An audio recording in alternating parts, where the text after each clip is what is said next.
There's no such thing as wrong form when it comes to exercise, at least not in an absolute sense.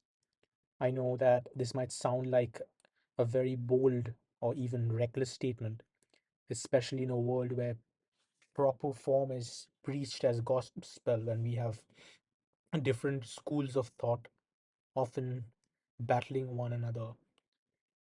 Um, the science based school of lifting versus your traditional experiential um, spirit based lifting, if you want to call it. Now, whether a form is correct or wrong completely depends on your intention behind the movement, and that makes it entirely context specific. When I first joined the gym uh, in my early 20s, we used to have these general trainers on the floor. Most premium gyms have them. They basically help the beginners out. Uh, and we get these exercise charts that typically comes with membership, so that people won't have to spend enormous amounts in personal training, uh, which is quite expensive. I'm sure you know. And if you're in a first world country, it's often beyond the scope of most students and young people. Anyways, we'd have two different trainers giving completely opposite advice when it came to form, and they'd have these justifications as to why one was correct. Now, of course, there are people who simply give out advice to assert dominance and not necessarily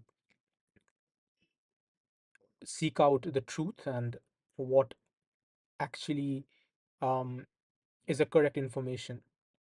But the point is that sometimes I'd noticed that both of them were actually correct when I got back and Googled certain things. Uh, and this advice is, and this pattern is, can be commonly noticed in most other stuff, not just in fitness. You'd have these different opposing ideas, which are basically oversimplified advice.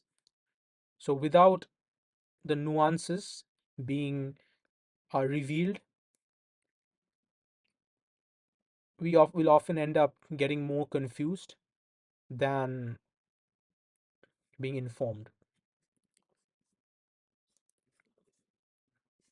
So, coming to a main point, take the classic deadlift for example. If a goal is to lift the most weight efficiently and safely from the floor, like most powerlifters' goals, then yes, bracing your core, maintaining a neutral spine, and keeping your torso rigid is the correct approach for that specific intention. You're training your body to resist spinal flexion under load. That's the goal, and so that's the context. And within that context, that's the right form. And so if you're bending your spine, you notice others having a curve in their lower back, uh, although thoracic uh, flexion is fine for the most part. But if there's bend in the lower region, it's incorrect. There's not much nuance to it. Um, but now let's shift the context and understand.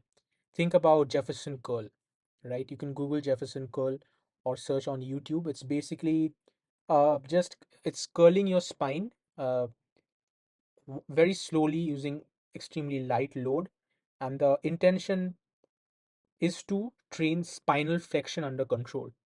Because if you typically notice that intuitively we tend to bend our spine. There's a reason we have a total of 33 vertebrae. We have these five regions: seven cervical, 12 thoracic, then five lumbar, the lower back, and then we have sacral below that, and three, four coccygeal vertebrae.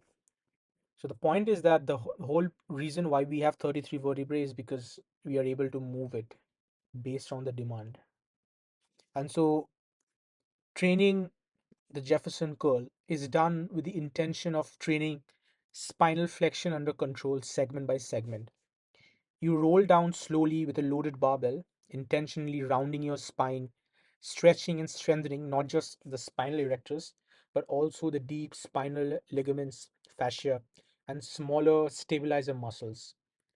In this case, keeping a rigid, braced torso would go against the purpose of the exercise.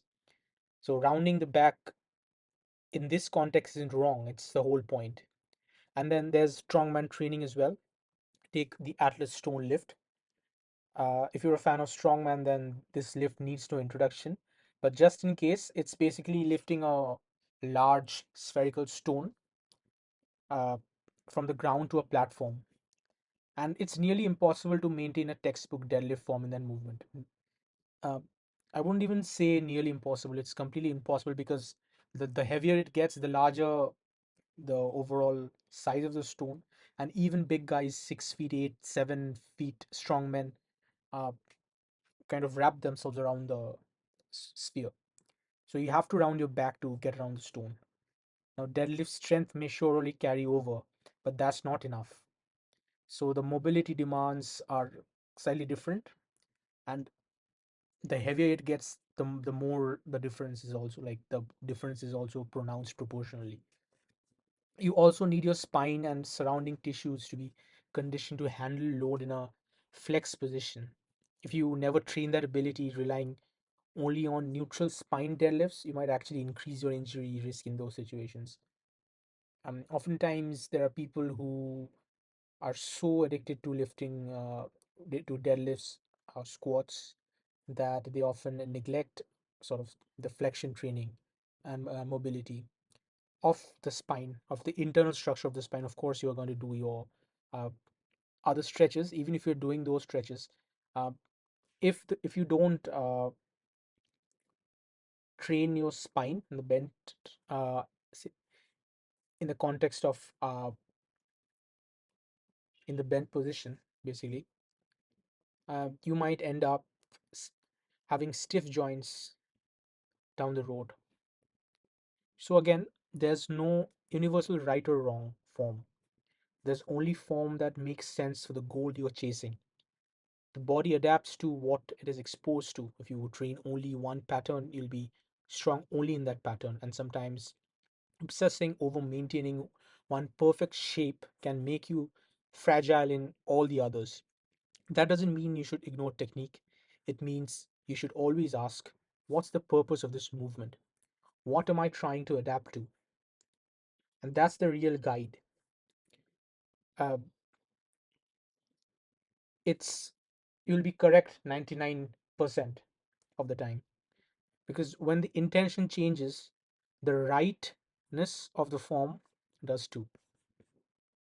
So if this video helped you understand the nuances of what right or wrong is, um, then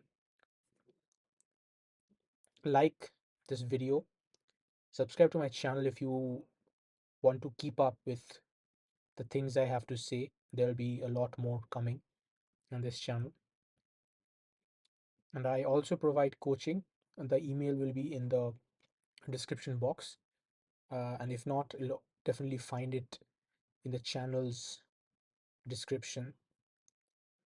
So let me know your thoughts in the comment below, and see you again.